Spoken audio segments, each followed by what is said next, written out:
On a sleepy street in Corpus Christi, Texas, late on a Sunday night at the end of summer, William Bill Asher Richardson Jr. pulls into the driveway of his upscale home. Bill's wife and 11-year-old stepson walk inside as Bill unloads his Winnebago RV. Bill's housekeeper, Mary Chavez, watches him through the front window. From the shadows, two figures appear, spotted first by Mary watching on. Two men armed with sawed-off shotguns run at Bill. Wearing jumpsuits, shades, and baseball caps, without a word they fire 4 shells of No. 4 buckshot, sending 45 pellets into Bill Richardson's head, neck, chest, and arms. The shooters are gone as quickly as they arrive, fleeing in a waiting getaway car. Bill's wife tries to call for help, but the phone line has been cut. Her son runs to fetch a neighboring doctor, but it's too late. Bill Richardson, 40, dies on his driveway. Later, investigators call the murder a professional killing. Bill's death occurred on August 1, 1971. The murder case remains unsolved. But modern-day research can reveal more about that fateful night. Here's how we found fresh leads in a cold case murder, a tale full of gambling, hitmen, and pigeons. The United States has a problem solving homicides. The Murder Accountability Project, or MAP, counts almost 346,000 cold cases of homicide between 1965 and 2023. Clearance rates for U.S. homicides have also been declining for years. In 2023, the Corpus Christi Police Department, or CCPD, with 2 detectives on its cold case squad, began reviewing 100 unsolved homicide cases dating back to April 1970, including Richardson's, but the city has refused to release nearly all of its files to the public. Bellingcat has independently uncovered new information about the murder that's never been made public. In a years-long open-source review of Bill Richardson's murder, conducted in collaboration with the Texas Observer, we examined digitized newspapers, online archives, genealogy services, and declassified FBI records. Together, we also filed public record requests with local and state law enforcement agencies, the FBI, and the National Archives and Records Administration. One difficulty with investigating these types of cold cases is the sheer volume of evidence.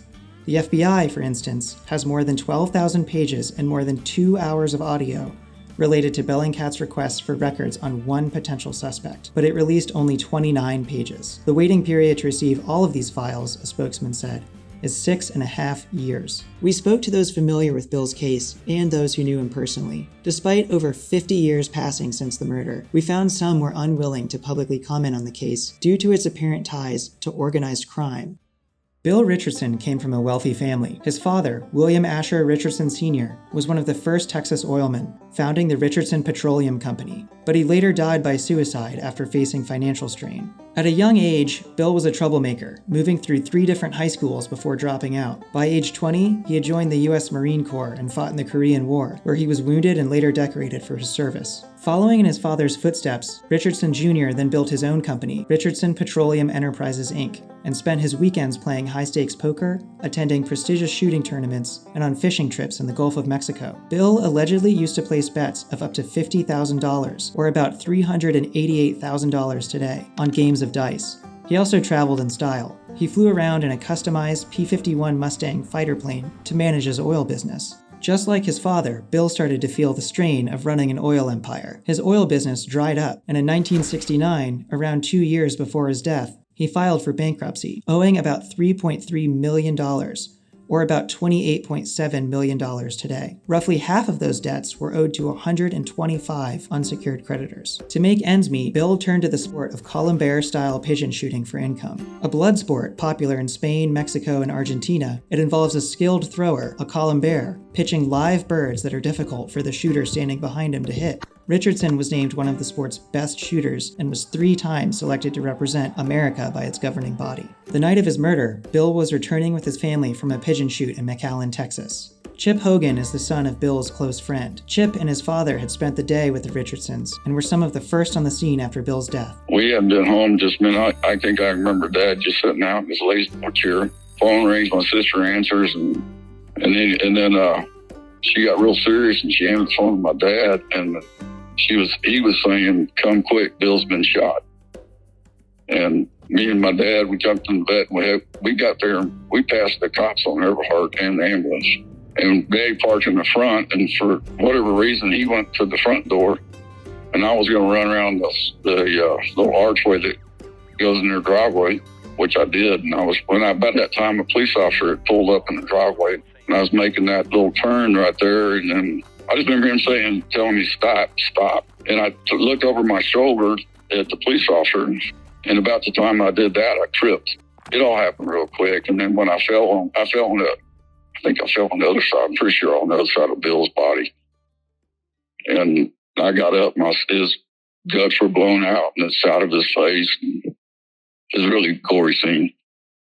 I was a kid, and I just lost it. Both the housekeeper, Mary, and Bill's stepson, James, had witnessed the killing. Mary later told detectives one gunman was tall and lanky, the other shorter and heavyset. She also recalled a stranger calling earlier in the day, asking when the family would return. Mary and the neighbors had seen suspicious-looking men around the neighborhood that day, and police later found a packet of cigarettes and empty beer cans in bushes near Richardson's house. Mary and James were asked to pick suspects out of a police lineup. The two chosen ended up arrested for Bill's murder: Otis Thomas Hammond and Sam Mina. Hammond was a career criminal with an arrest record for burglary and a reputation with police for promoting prostitution and potential trafficking. Richardson was the third person Hammond had been accused of killing.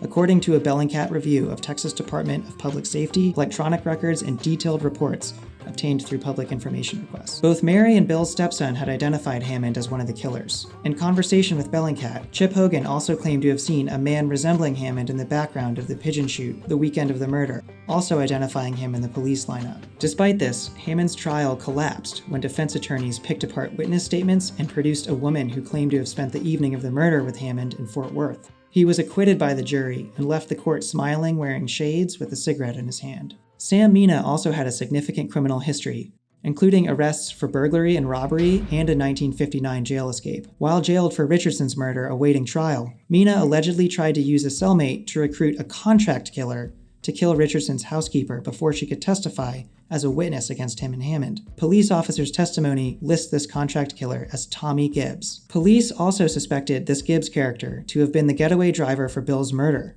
according to newly obtained files from the Parker County Sheriff's Office. His real name was Paul Adams Gibbs, but he used the aliases George Edward Thomas and Tommy Gibbs, according to an analysis of newspaper reports, birth and death certificates, census data, prison records, and a prisoner-run newspaper. He was previously arrested for beatings, robberies, drug trafficking, and car theft. A cellmate tipped off police to the plot to kill Mary. Detectives were watching Mary's house when Gibbs drove to Corpus Christi shortly after Mina's arrest. When followed, Gibbs apparently fled. The plan was fruitless anyway, as Mina's case actually never went to trial because the prosecutors failed to convict Hammond. About 6 weeks later, on November 14, 1971, before Hammond's trial on Bill's murder, a deer hunter in a wooded area near the town of Weatherford stumbled across a man in a suit and tie lying in a pool of blood. Police believed Gibbs had been executed and that his body had been dragged there from the trunk of a car. He'd been shot 6 times in the face, with a cheek wound delivered at such close range that it caused gunpowder burns. His murder remains unsolved. Hammond and Mina still spent their lives in and out of jail for various crimes and died in the 1990s, but they never admitted any involvement in Bill's murder. Police had identified them as the hired killers, but had not found the individual or individuals who had likely hired them. Rumors circulated at the time that Tommy Gibbs' death was related to the Dixie Mafia, a term used by police and the media at the time to describe a criminal subculture of loosely associated people who tended to live outside the law in that region. Then, another body washed up, chained to a block of concrete. On June 6, 1972, a fisherman came across the corpse of 32-year-old George Randolph "Randy" Farenthold, a local millionaire whom Texas Monthly called a playboy euphemistically described as a sportsman. He was due in a few weeks' time to be a government witness in a federal fraud trial against 4 men accused of swindling $100,000 from him. 2 of the men accused, Bruce Lusk Bass III and Therrell Smith, were partners in a Corpus Christi construction firm. Bass was part of the same pigeon shooting and gambling clique as Bill Richardson and the newly deceased Randy Farenthold. Robert Little Bob Walters, a man in prison for helping with a jailbreak, told a grand jury that he had helped Bass and Smith dispose of Farenthold's body after the 2 had kidnapped and fatally beaten and strangled him. He also testified that Bass had confessed to being a participant in Richardson's murder. According to Walters, Bass was furious with Richardson because he thought he was being pushed out of a high-stakes gambling operation that the 2 participated in. Allegedly, Bass called Walters on August 1, 1971, and said he planned to kill Richardson later that day. After Richardson's murder, Walters said Bass asked him to dispose of a shotgun, and he threw parts of it into a storm drain and into Oso Creek near Corpus Christi. Despite a search of Oso Creek, Authorities never found any evidence to support his allegations. Bass pleaded no contest to Farenthold's murder and was sentenced to 16 years on June 20th, 1977. Smith, his business partner, also implicated by Walters, was never charged, and he died of a heart attack in 1985. Neither was ever charged in the Richardson murder. Lynn Richardson is Bill's daughter. She was away at her mother's on the night of her father's murder. Bruce Bass was actually a pretty good shooter. They were all in the pigeon shoots together. On top of the high-stakes gambling and shooting, Bruce was also a known drug addict. Unrelated court records available on the open web describe his addiction to Demerol, a synthetic opioid similar to morphine. When Bellingcat researchers dug into the FBI records posted online and new documents obtained through FOIA requests, we found more on Bass that suggests their social circle was a little more than just harmless rich guy fun. In July 1966, 5 years before the Richardson murder, FBI investigators raided the offices of Kress Manufacturing Company in Tulsa, Oklahoma. The owner, Jack Edward Kress, was wanted on gambling and conspiracy charges issued in Biloxi, Mississippi, a center of Dixie Mafia activity.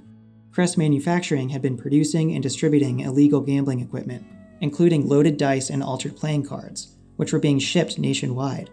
FBI investigators in the case looked at 2 Texans, Bruce Bass and James Jerry LaBarba. LaBarba was the ex-husband of Richardson's wife and the father of Richardson's stepson. During the murder trial, defense attorneys for Hammond claimed that LaBarba had told them he knew who had really committed Richardson's murder. LaBarba separately testified that he had tried to protect his son by telling lots of people that James saw nothing on the night Richardson was killed. In apparent reference to Randy Farenthold's murder only 2 months earlier, LaBarba told the court this was because, quote, "It seems like witnesses have a real hard time staying alive in Corpus Christi." An unnamed informant told an FBI agent in 1972, after Richardson's death, that Jerry LaBarba and Therrell Smith, Bruce Bass's alleged accomplice in Farenthold's murder, had been working as, quote, "money men" for a prominent Dallas nightclub owner, Anthony Tony Francis Caterin.